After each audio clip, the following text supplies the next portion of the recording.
મોરબીમાં ગઈકાલે રાત્રે થયેલા વરસાદને કારણે મચ્છુ 3 ડેમમાં પાણીની આવક વધતા તેનો એક દરવાજો અડધો ફૂટ ખોલવામાં આવ્યો છે।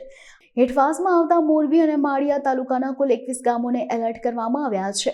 મોરબી તાલુકાના ગોરખીજડીયા, વનાડિયા, માનસર, નારણકા, નવા સાદુલકા, જૂના સાદુલકા, રવાપર નદી, ગુંગણ, જૂના નાગડાવાસ, નવા નાગડાવાસ, અમરનગર, બહાદુરગઢ, સોખડા અને માળિયા મિયાણા તાલુકાના દેરણા, મેઘપર, નવા ગામ, રાસંગપર, વીરવિદરકા, માળિયા મિયાણા, હરિપર અને ફતેપર ગામોનો આ એલર્ટમાં સમાવેશ થાય છે। મચ્છુ 3માં 20 ગેટ છે અને કુલ કેપેસિટી 282 ક્યુસેકની છે।